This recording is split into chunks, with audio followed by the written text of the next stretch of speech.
Hello everyone, welcome to my YouTube channel commerce with Swati. आज की class में हम लोग साझेदारी का अर्थ, उसकी परिभाषा, एक साझेदारी व्यवसाय में क्या-क्या विशेषताएं होती है इसके बारे में जानेंगे। तो चलिए शुरू करते हैं आज का यह क्लास और जानते हैं सबसे पहले साझेदारी का क्या अर्थ है। जब दो या दो से अधिक वयस्क व्यक्ति आपसी सहमति से किसी व्यापार को चलाने, उसमें अपनी पूंजी तथा सेवा लगाने के लिए एवं उसके लाभ को आपस में बांटने के लिए सहमत होते हैं, तो ऐसी संस्था को साझेदारी फर्म कहा जाता है और होने वाले व्यापार को साझेदारी व्यापार कहा जाता है।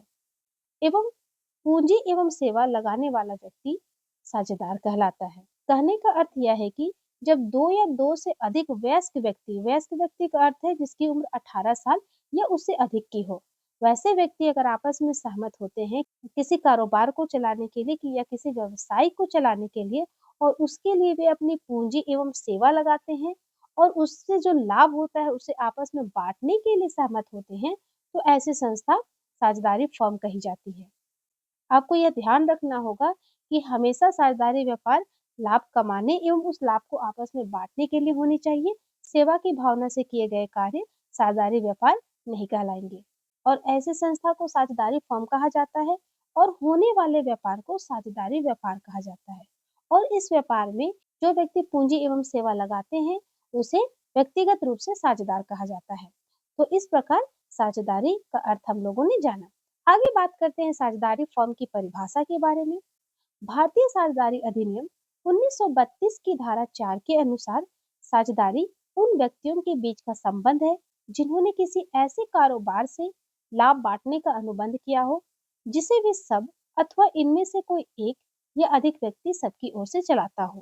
साझेदारी फर्म जो है, साझेदारी जो व्यापार है, वह भारतीय साझेदारी अधिनियम 1932 के अंतर्गत बताए गए विभिन्न नियमों एवं कानूनों को अपनाकर कार्य करता है। यानी कि भारतीय साझेदारी अधिनियम 1932 साझेदारी फर्म के मार्गदर्शक के रूप में कार्य करते हैं।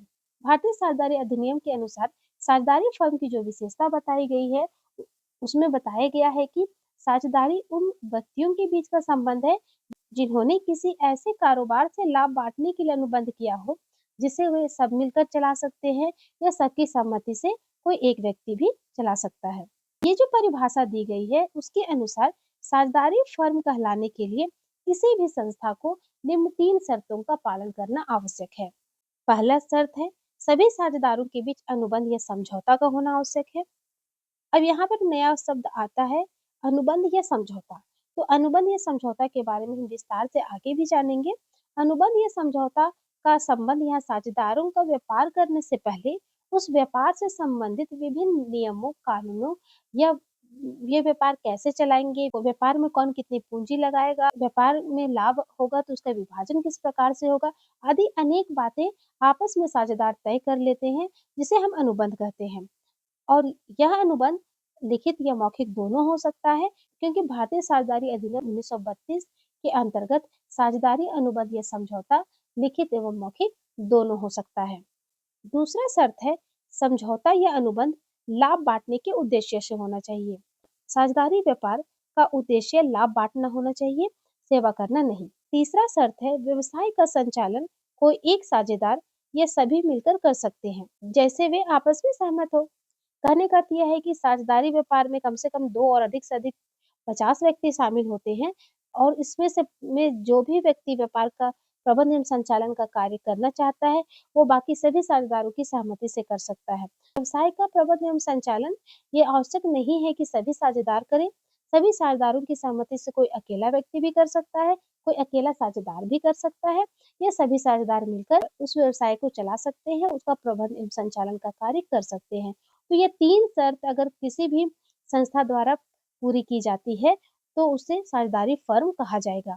आगे जानते हैं साझेदारी की विशेषता या लक्षण।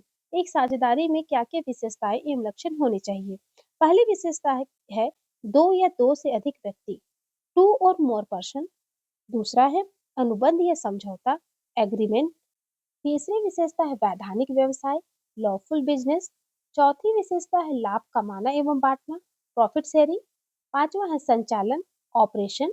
छठा है सदस्यों से अलग अस्तित्व नहीं, नो सेपरेट एंटिटी। और सातवां है असीमित दायित्व, अल्टीमेटेड लाइबिलिटी। आगे हम इन सभी विशेषताओं को एक-एक करके विस्तार से जानते हैं।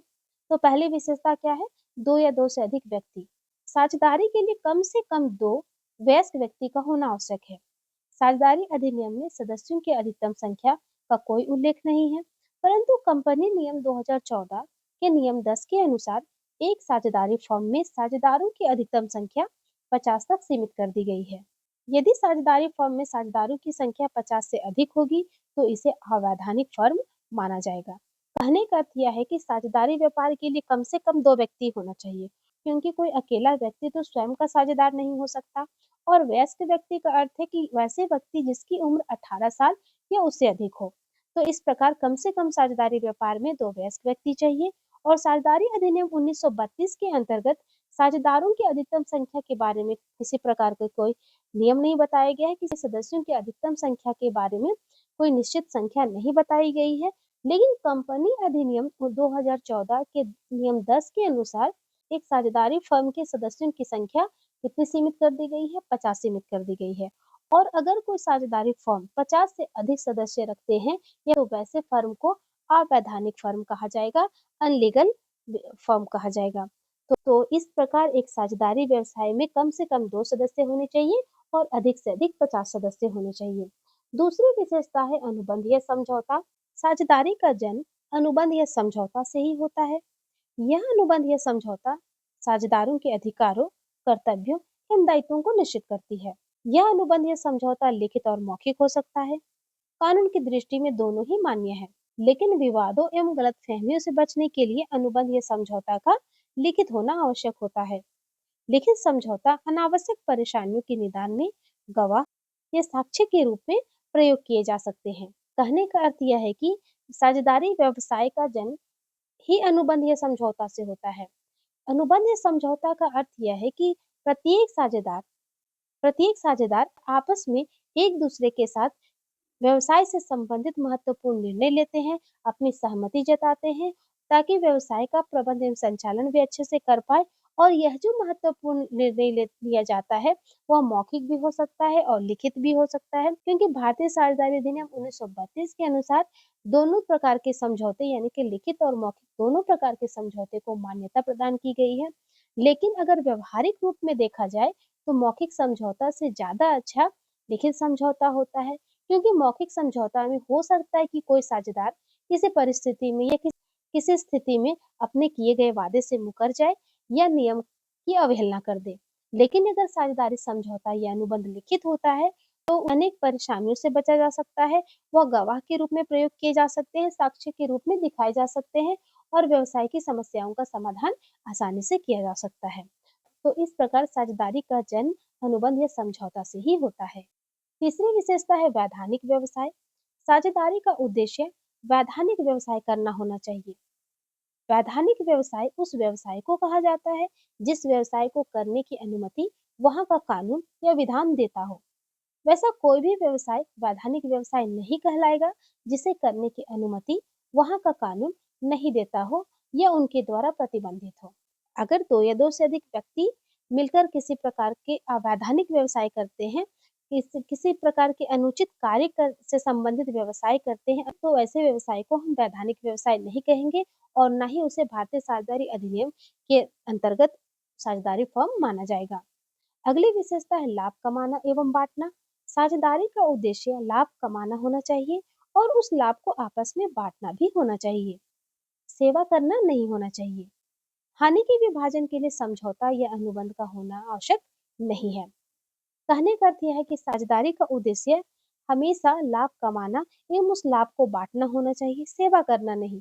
सेवा करने वाली संस्थाएं सहकारी समिति कहलाती है, वो साझेदारी व्यापार नहीं कहलाती है। अगली विशेषता है संचालन। साझेदारी व्यवसाय का संचालन सभी साझेदार आपस में मिलकर कर सकते हैं या सबकी सहमति से कोई एक साझेदार भी कर सकता है। इसके संबंध में भारतीय साझेदारी अधिनियम में किसी प्रकार का कोई प्रतिबंध नहीं है। अगली विशेषता है सदस्यों से अलग अस्तित्व नहीं।